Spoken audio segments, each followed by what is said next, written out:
diajarkan oleh Rasulullah SAW. Jadi ilmu dalam Islam merupakan hal yang luar biasa besar nilainya. Ilmu di dalam Islam tinggi nilainya sehingga Allah angkat derajat orang-orang yang berilmu. Bahkan Islam mengajarkan untuk menuntut ilmu meskipun kita sudah sedikit lagi mau mati. Maka di antara banyak ilmu yang bagaimana yang lebih penting kita dahulukan? Maka ilmu yang perlu dan paling penting kita dahulukan adalah segala hal yang berkaitan dengan amaliyat yang tiap hari dan tiap waktu kita laksanakan, seperti sholat, tata cara sholat bagaimana yang sebenarnya, tata cara wudu. Kemudian di bidang akhlak, bagaimana seharusnya kita berakhlak, bagaimana kita sabar, bagaimana kita ikhlas dalam beribadah dan dalam menerima ketentuan Allah, dan bagaimana seharusnya kita berakidah atau bertauhid. Kita butuh ilmu. Semua ini diringkas, intisari dari semua ilmu tersebut dalam kitab Ihya Ulumuddin. Ya, sekali lagi kitab Ihya Ulumuddin ini kitab semuanya berbahasa Arab, dikarang oleh Imam Muhammad bin Muhammad Abi Hamid Al-Ghazali At-Tusi, ulama yang lahir tahun 450 Hijriah. Kita sekarang 1440 berapa Ustaz? 43. Dan kan beliau lahir 450 Hijriah dan wafat tahun 505 Hijriah. Beliau pakar, sangat-sangat pakar dalam bidang keilmuan Islam, semua bidang, baik tafsir, baik fikih atau syariat, baik dalam akidah, baik dalam tasawuf atau akhlak, semuanya dikuasai beliau. Salah satu karangan beliau yang luar biasa kitab ini yang akan kita baca insyaallah, kitab Ihya Ulumuddin. Di sana beliau menukil percakapan antara Imam Hatim Al-Asam dan Imam Syaqiq Al-Balkhi. Kedua-duanya adalah orang yang luar biasa di zamannya, termasuk ulama salaf, ulama yang berada di kurun-kurun awal dahulu kala. Karena kurun itu yang paling mulia adalah kurun yang salaf, namanya kurun yang paling mulia adalah kurun salaf, sebagaimana disabdakan Rasulullah, khairul quruni qarni tsumma alladziina yalunahum tsumma alladziina yalunahum, sampai akhir hadis. Kurun salaf itu ulama berpendapat adalah 3 kurun pertama atau 3 abad pertama, yaitu zaman sahabat, kemudian zaman tabi'in, kemudian zaman tabi'in. Ada juga ulama yang mengatakan bahwa salaf tersebut sampai batasnya zaman Imam Al-Ghazali akhir tahun 500 Hijriah. Setelah itu namanya khalaf. Nah, zaman salaf ini adalah zaman yang dipuji oleh Rasulullah, dan orang-orang di sana mayoritasnya adalah orang-orang luar biasa. Jadi Imam Hatim Al-Asam dan Imam Syaqiq Al-Balkhi ini hidup di zaman tersebut. Kemudian kita baca Bismillahirrahmanirrahim. Sebelum cerita tersebut, Imam Al-Ghazali mengatakan bal yanbaghi an yakuna al-muta'allimu min jinsi ma ruwiya an Hatim al-Asam tilmid Syaqiq al-Balkhi radhiyallahu anhuma. Seharusnya seseorang yang mempelajari Islam itu kondisinya, halnya seperti apa yang diceritakan antara Imam Hatim dan Al-Asam dan Imam Syaqiq Al-Balkhi. Jadi sebelum menjelaskan cerita tersebut, diperintahkan oleh Imam Al-Ghazali seharusnya kita yang menjadi muta'allim, pelajar, kita ini masih pelajar semua, meskipun sudah tamat di jenjang pendidikan resmi atau formal, kita masih namanya belajar karena disusul oleh Islam untuk terus belajar sampai nanti di akhirat, sampai nanti sebelum meninggal. Jadi kita yang belajar ini seharusnya seperti apa yang diceritakan dari Imam Hatim Al-Asam dan Imam Syaqiq Al-Balkhi. Ceritanya bagaimana? Annahu qala lahu Syaqiq. Imam Syaqiq Al-Balkhi bertanya kepada Imam Hatim Al-Asam, "Mundu kam sahibtani?" Semenjak kapan kamu mulai bersamaku, belajar denganku? Ini pertanyaan Imam Syaqiq Al-Balkhi. Qala Hatimun mundu 33 sanatan. Imam Hatim menjawab, aku bersamamu wahai guruku dan aku belajar kepadamu selama 33 tahun. Qal, kemudian Imam Syafiq bertanya, fama ta'allamta minni fi hadhil muddah. Apa yang kamu pelajari kepadaku selama ini, selama 33 tahun tersebut? Kemudian Imam Hatim Al-Asam menjawab, samaniya masail. Aku mempelajari kepadamu selama 33 tahun tersebut 8 macam masalah. Qala Syafiq, kemudian Imam Syafiq berkata kepada Imam Hatim, inna lillahi wa inna ilaihi raji'un. Dhahaba umri ma'ak. Habis umurku bersamamu, walam tata'allam, dan kamu tidak mempelajari kecuali 8 masalah saja, kata Imam Syafiq. Beliau bertanya-tanya, masa udah 33 tahun kamu bersamaku, kamu belajar kepadaku, kamu hanya mendapatkan 8 macam masalah saja. Qal, Imam Hatim menjawab, ya Ustaz, wahai guruku, lam ata'allam ghairaha, aku tidak mempelajari selain yang 8 masalah tersebut. Wa inni la uhibbu an akdziba, dan sungguhnya aku tidak menyukai berdusta. Faqal, maka Imam Syafiq berkata kepada Imam Hatim, hati hadhihi thamaniya masail hatta asma'aha. Ayo baca 8 masalah yang kamu pelajari dari aku tersebut, hatta asma'aha, sehingga aku dengar. Qala Hatim. Ini yang pertama. Jadi kita akan mempelajari intisari dari ilmu, intisari dari semua keilmuan tersebut dalam 8 masalah ini. Karena ini akan kita pakai nanti di dunia, faedahnya kita ambil juga di dunia dan nanti di akhirat. Qala Hatim. Hatim berkata, yang pertama, nazartu ila hadzal khalq fara'aitu kulla wahidin yuhibbu mahbuban. Aku melihat kepada makhluk yang ada di dunia ini, kepada manusia yang ada di dunia ini.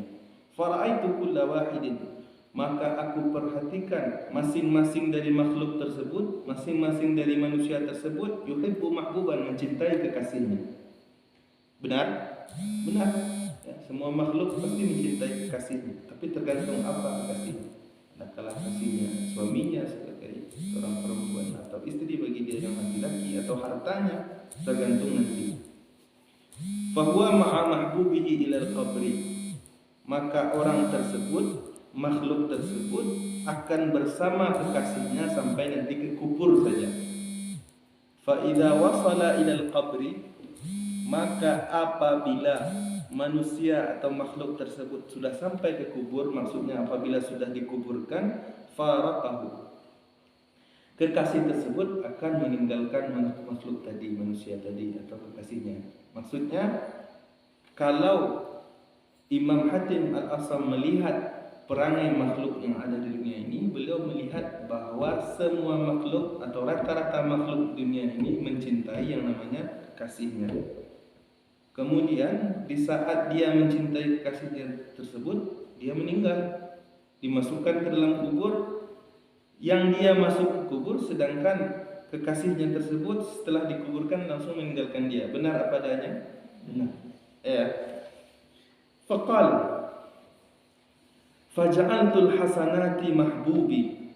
Kemudian Imam Hatim berkata setelah melihat kondisi manusia di dunia ini seperti itu, faja'altul hasanat, maka aku jadikan ketaatan dan kebaikan itu mahbubi, sebagai kekasihku. Fa idza dakhaltul qabra, maka apabila aku masuk ke dalam kubur, dakhala mahbubi ma'i, niscaya aku masuk ke dalam kubur beserta kekasihku. Benar kan? Karena dalam Islam yang akan kita bawa ke kubur dan nanti ke akhirat kelak hanya amal ibadah kita. Betapapun banyak amal ibadah, betapapun banyak harta kita, kemudian anak banyak, keturunan banyak, kemudian istri banyak, itu semua tidak akan dibawa ke dalam kubur kita, apalagi ke hari kiamat nanti di akhirat.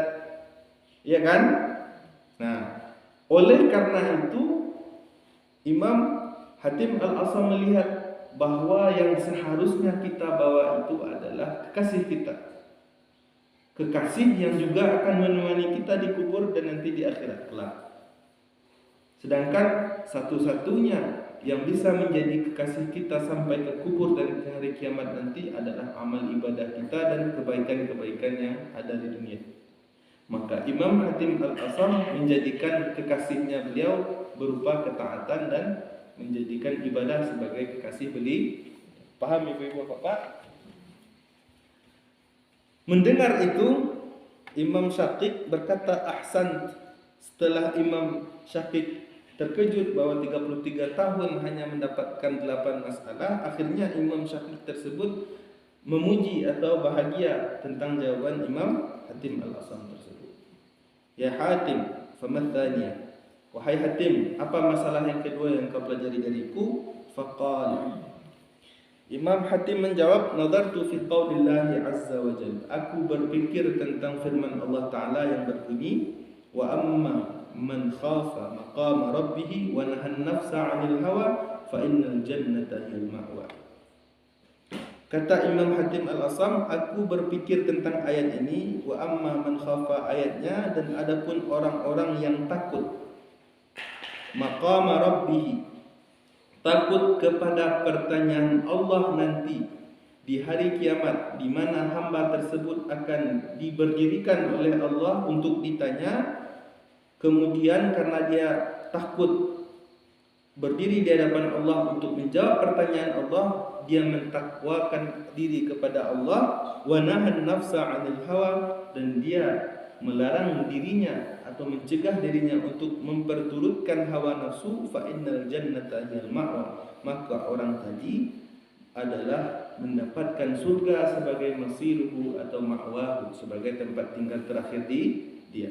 Inti ayat ini seperti yang saya sebut barusan merupakan tafsir Imam Tabari, bahwa seseorang yang takut akan pertanyaan Allah di hari kiamat nanti, di mana dia akan tegak di hadapan Allah untuk menjawab pertanyaan Allah. Kemudian karena dia takut itu, dia akan bertakwa kepada Allah dan dia akan nahan nafsa, akan mencegah hawa nafsunya, atau dia tidak memperturutkan hawa nafsunya, maka orang tersebut akan mendapatkan surga. Fa'alimtu fi qawli anna qawlahu subhanahu wa ta'ala huwal haqqu. Setelah aku berpikir merenung tentang ayat ini, maka aku tahu bahwa firman Allah Subhanahu wa ta'ala tersebut adalah yang benar adanya.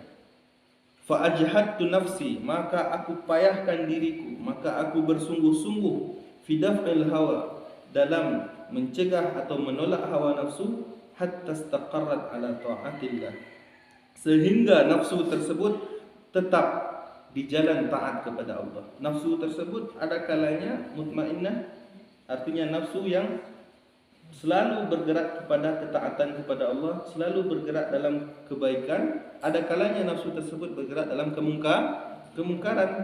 Jadi masalah yang kedua yang dipelajari Imam Hatim Al-Asam dari Imam Syafiq adalah dari firman Allah tadi, dia mempelajari bahwa sebenarnya kita harus memayahkan diri, harus berusaha sekuat tenaga agar menjadikan hawa nafsu tersebut tidak dalam keburukan, kemudian menjadikan hawa nafsu tersebut hanya dalam mentaati Allah.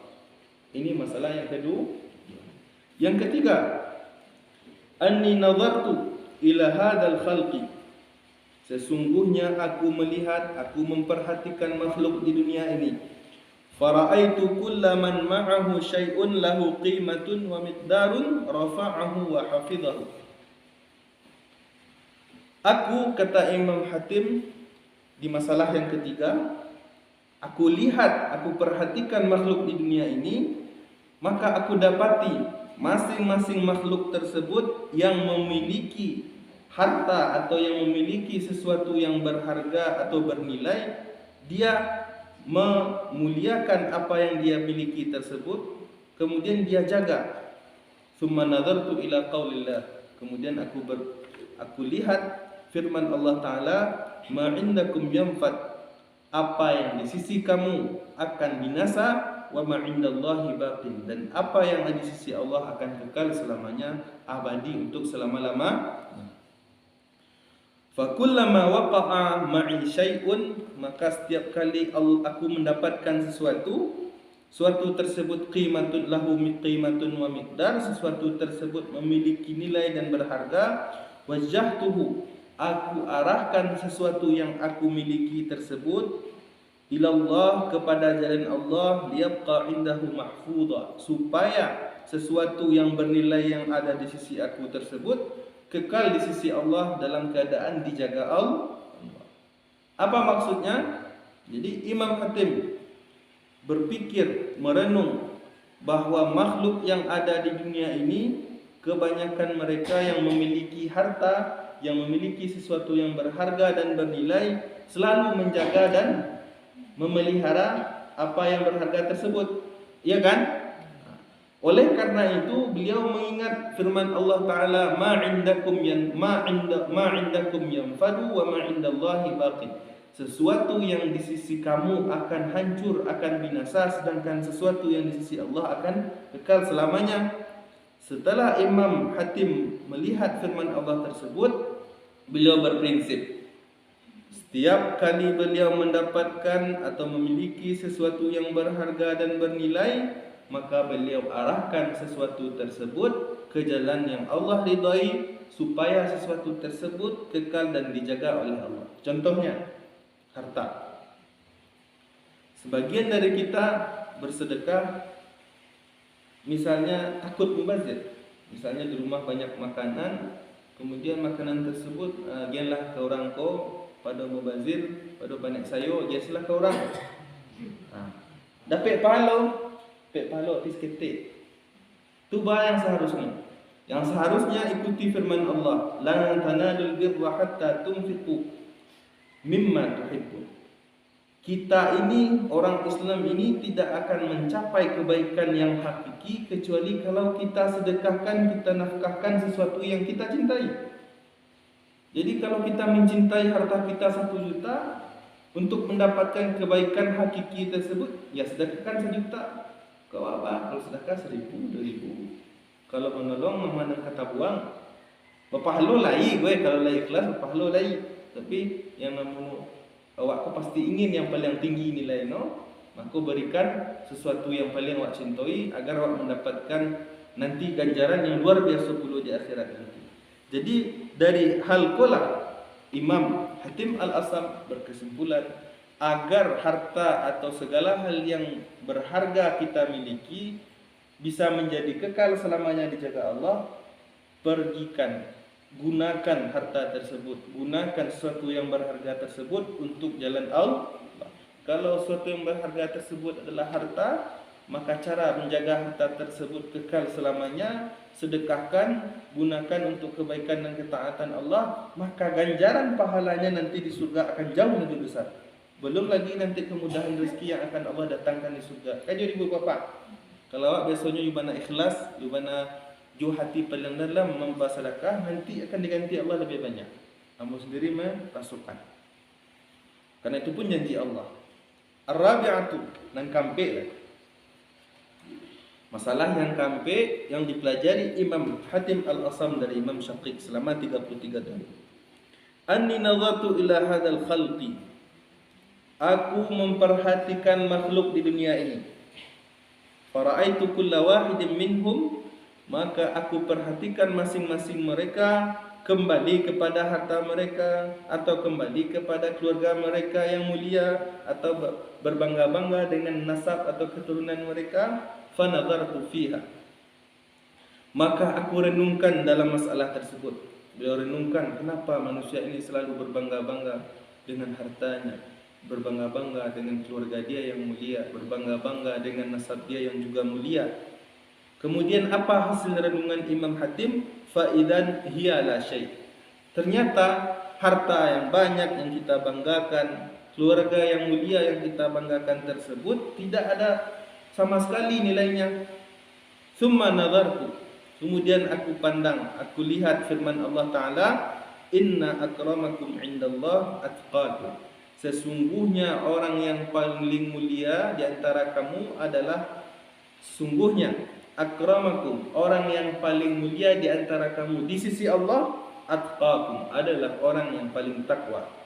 Jadi bertitik tolak dari ayat ini bahwa orang yang paling mulia di sisi Allah itu adalah orang yang paling takwa. Fa'amiltu fit taqwa, maka aku beramal dalam ketakwaan, aku berupaya supaya amal ibadahku ini membawaku ke dalam ketakwaan, hatta akuna indallahi karima, sehingga aku menjadi orang yang mulia di sisi Allah. Jadi setelah Imam Hatim melihat, memperhatikan dan merenungkan bahwa umat di dunia ini berbangga-bangga dengan hartanya, keturunannya, keluarga dia yang mulia misalnya, ternyata itu tidak ada nilainya sama sekali bila dibandingkan dengan firman Allah, inna akramakum indallahi atqakum, sesungguhnya orang yang paling mulia di sisi kamu, di antara kamu di sisi Allah adalah orang yang paling takwa. Setelah merenung tersebut, kemudian melihat firman Allah tersebut, Imam Hatim beramal dalam ketakwaan sehingga beliau menjadi seseorang yang mulia di sisi Allah.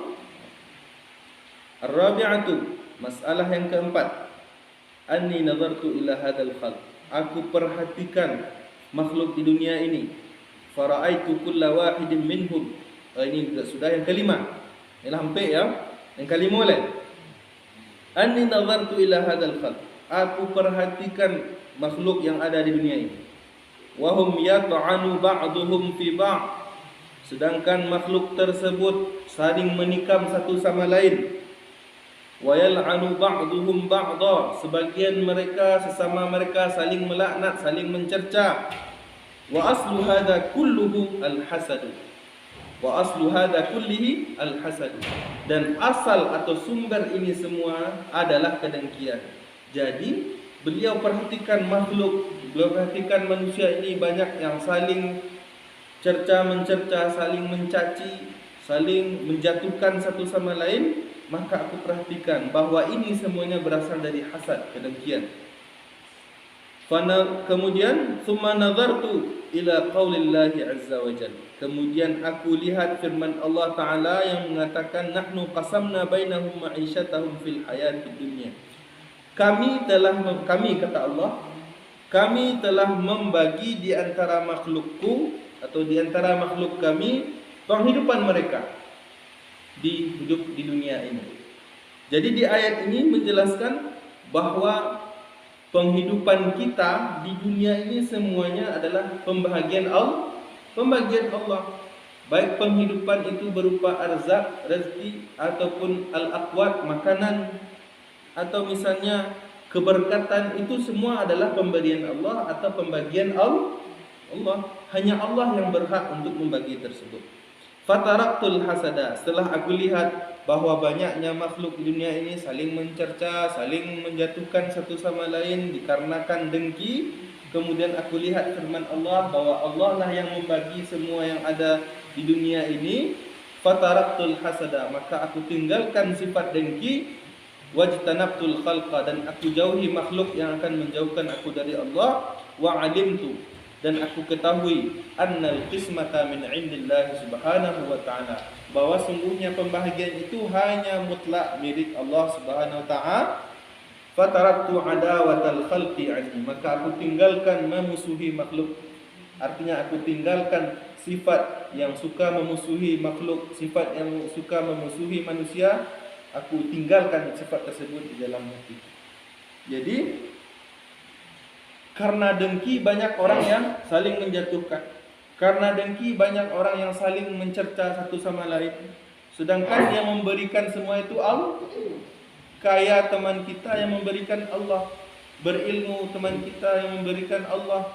Semua yang dia miliki itu atau yang dimiliki kita, Allah yang membagi. Jadi kalau Allah yang membagi, ngapain kita harus dengki? Ya.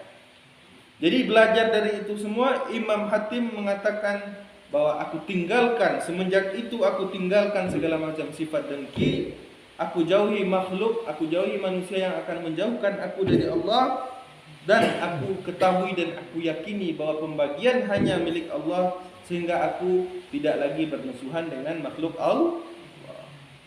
Mengenai hasad ini semua sudah tahu, bahwa dalam hadis dikatakan innal hasada ya'kulul hasanati kama ta'kulun narul hataba. Sesungguhnya sifat dengki akan menghabiskan kebaikan sebagaimana api membakar atau menghabiskan kayu kering. Ketika kayu kering sudah dipastikan api cepat menghabiskan kayu tersebut. Maka seperti itu juga dengan sifat dengki. Dengan adanya sifat dengki, meskipun sudah haji setiap tahun, bersedekah tiap tahun, tiap hari, beribadah sebanyak-banyaknya, kalau sudah ada sifat dengki, na'udzubillah, itu semua kebaikan akan menjadi hancur dan hanya capek beribadah tapi tidak menerima hasil dari Allah. Langsung yang keenam masalah yang dipelajari Imam Hatim tersebut, nazartu ila hadzal khalq, aku perhatikan makhluk yang ada di dunia ini. Ya bagi ba'duhum ala ba'd, sebagian mereka saling caci, sebagian mereka saling membenci satu sama lain. Wa yuqatilu ba'duhum ba'da, dan mereka saling memerangi, saling bunuh-bunuhan satu sama lain. Faraja'tu ila qaulillah, maka aku kembali kepada firman Allah Ta'ala, inna syaitana lakum aduwwun, sesungguhnya syaitan tersebut adalah musuhmu. Fattakhiduhu aduwwa, maka jadikan syaitan tersebut sebagai musuh. Setelah itu, apa kata Imam Hatim? Fa'adaituhu wahdah, maka aku jadikan musuh setan satu-satunya. Artinya beliau hanya memusuhi setan itu saja. Kemudian apa kata beliau? Wajtahadtu fi akhdhi hadri minhu, dan aku bersungguh-sungguh berijtihad dalam berhati-hati agar tidak terkena yang namanya syaitan. Lianna Allah Ta'ala syahida alaihi annahu adu, karena Allah telah bersaksi bahwa sesungguhnya syaitan adalah musuhku. Fataraktu adawatal khalqi ghairah, maka aku tinggalkan bermusuhan kepada segala makhluk kecuali setan tersebut. Jadi yang boleh kita musuhi hanya setan. Karena dalam Al-Quran dikatakan setan itu adalah musuhmu, maka jadikanlah dia musuh. Maka makhluk Allah bukan musuh kita. Atau misalnya kita lihat orang kafir, sebenarnya yang kita musuhi itu adalah kekafiran yang ada di dirinya, bukan sosok yang bertubuh tersebut. Bisa dipahami? Yang kita musuhi itu sebenarnya kemaksiatan, kejahatan yang dilakukan oleh ahli maksiat atau orang yang jahat, bukan diri dia yang seperti diri kita ini. Dia juga manusia. Yang kita benci adalah sifatnya. Bisa dipahami? Jadi yang kita jadikan musuh tersebut satu-satunya hanya setan. Kemudian as-sabi'ah, pelajaran yang ketujuh yang dipelajari oleh Imam Hatim kepada Imam Syaqiq, aku perhatikan makhluk di dunia ini. Fara'aitu kulla wahidin